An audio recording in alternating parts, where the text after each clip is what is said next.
أعوذ بالله من الشيطان الرجيم بسم الله الرحمن الرحيم Assalamu alaikum wa rahmatullahi wa barakatuh, and thank you for being with us.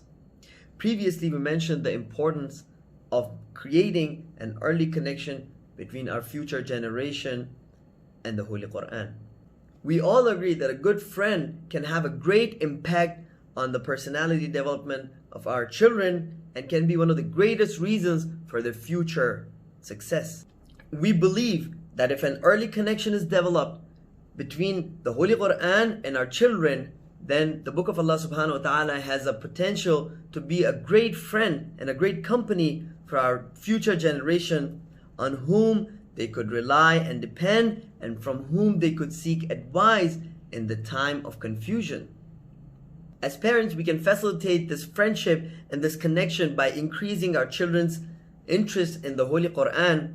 And one of the ways for this is to teach them an easy and a conceptual translation of the verses of Holy Quran.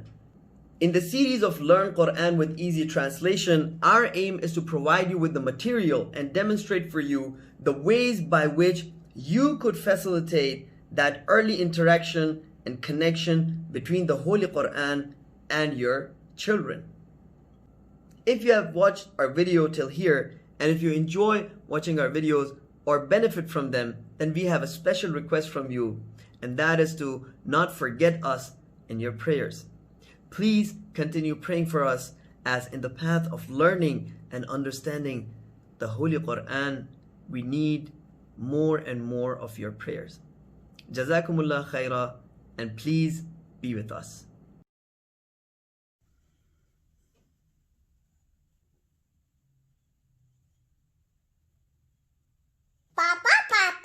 Yes, Muhammad Raza. What are you doing? I'm not doing anything. I'm just sitting here and wasting my time. Papa, I do not waste your time. I shouldn't waste my time? No. And why? Because there is Surah Al-Quran that it says you have to not waste your time. There is a surah in Holy Quran that says we're not supposed to waste our time? No. Hey, which surah is that? Surah Al-Asr. Surah Al-Asr. I know that surah. Can you also teach me? Yes, of course I can teach Can I you. want to learn the meanings? You want to learn the meanings of Surah Al-Asr? Yes. Inshallah, we will also learn the meanings of Surah Al-Asr. Dad. Let's start. So, Muhammad Raza, how do we start when we want to recite the Holy Quran? A'udhu billahi minash shaitanir rajeem. Ahsan, and what does it mean?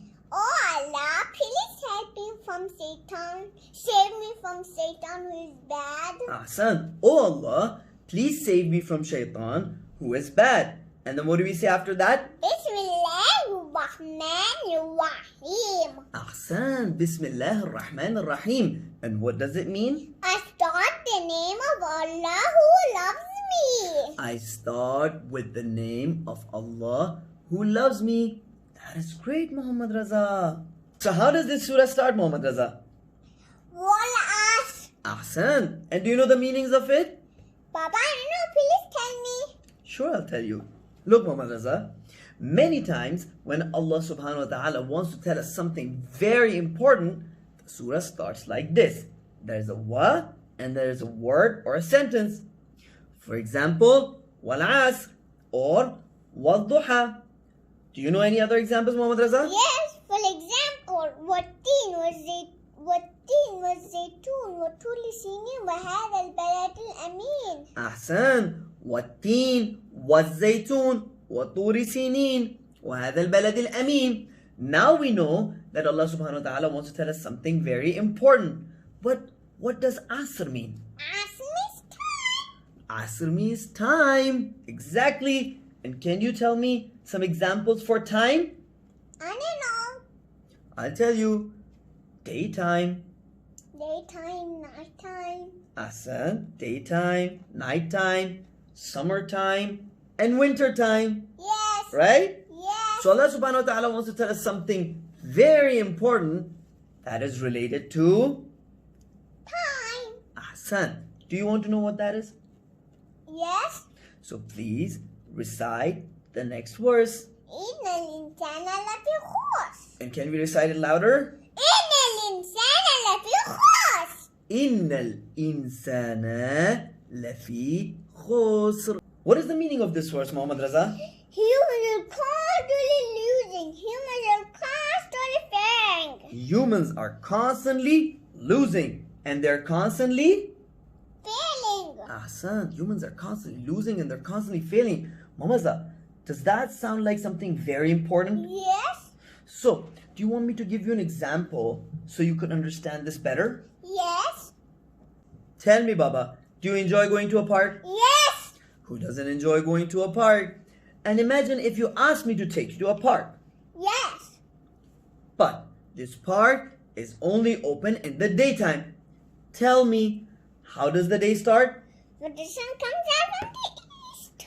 The day starts when the sun comes out from the east. And then what happens, Muhammad It Azam? goes to west. It keeps traveling towards the West. west. And then it sets in the... West. And then what happens? It be nighttime. Exactly. So tell me if I'm right. The sun comes out from the east, right? Yes. And it travels towards the... West. And when it sets in the west, it is nighttime. Right. Remember I had to take you to a park? Yes. Do you still want to go to the park? Yes. Okay.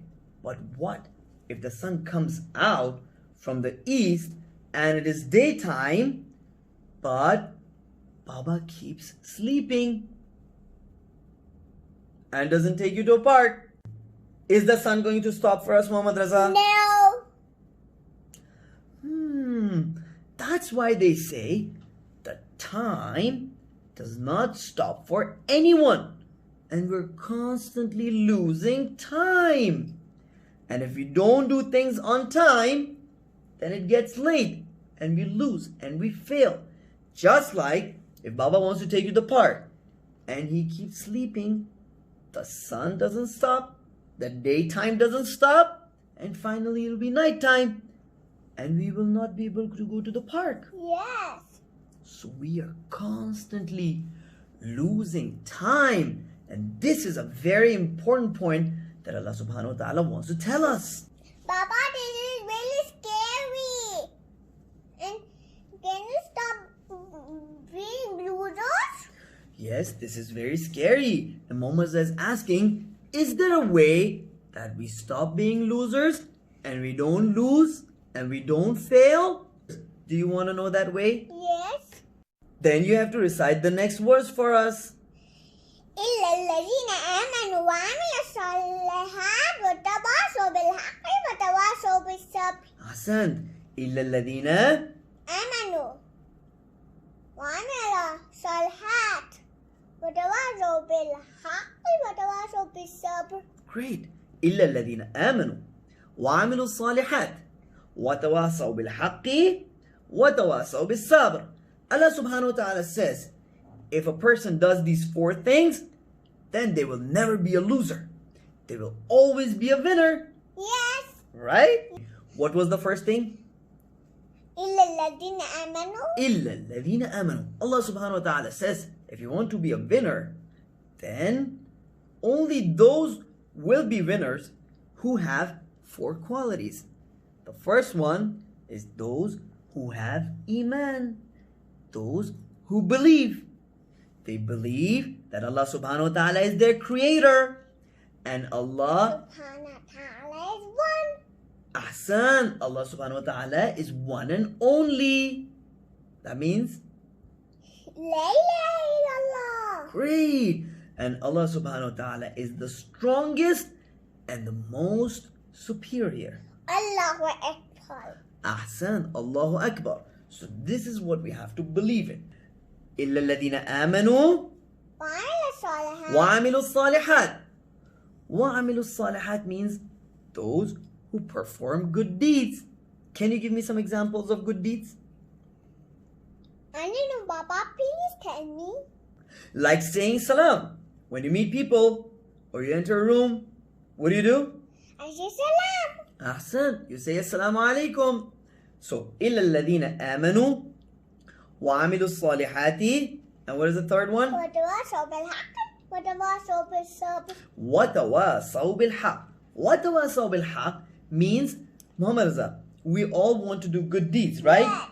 But sometimes we forget to do good deeds. Yes. So we have to remind each other. Yes. For example, if there's the time for prayers and there's azan going on and you see Baba is sitting and doing something else, do you have to remind Baba for prayers? Yes. You have to say, Baba, it's prayers time, right? Yes. Or let's just say if you want to go to sleep but you forgot to brush your teeth, does Baba have to remind you for that? Yes. This is وَتَوَاصَوْا بِالْحَقِّ. And the fourth one is وَتَوَاصَوْا بِالصَّبْرِ. And this is also very important. This is the fourth quality that we have to have so we don't be a loser. Right, Mama Zah? Yes. And be a winner. وَتَوَاصَوْا بِالصَّبْرِ means we have to constantly remind each other for having patience. Mama Zah, sometimes some problems come in our life Yes. that do not resolve very quickly and they Yes. take time, or maybe we don't know what to do, Yes. but we're not supposed to get stressed, right? Then scream this We're time. not supposed to scream, we're not supposed to get agitated. We have to remind each other for having patience. Ahsan. Remember that day you were playing with the scissor Yes. and what happened? I got like this. See? Right, you got hurt and there was a wound on your hand. Yes. And then what did we do? We have patience. Ahsan, we had patience, we washed it, and we waited until it heals, right? Yes. Could we do anything else? No. So sometimes we have to have patience. Problems happen in life, difficulties come in life, but we have to have patience. In the end of this surah, we learn that we have belief. And if we do good deeds, and if you remind each other of good deeds, and if you remind each other for having patience, then we're going to be not losers, and we're going to be successful, inshallah. Alhamdulillah, we finished all meaning. Now we're gonna recite together. Alhamdulillah, we finished learning the meanings of the Surah Al-Asr, and now we're going to recite it together, right? Yes. أعوذ بالله من الشيطان الرجيم بسم الله الرحمن الرحيم والعصر إن الإنسان لفي خسر إلا الذين آمنوا وعملوا الصالحات وتواصوا بالحق وتواصوا بالصبر. Jazakumullah khair, and thank you very much for being with us. في أمان الله. في أمان الله.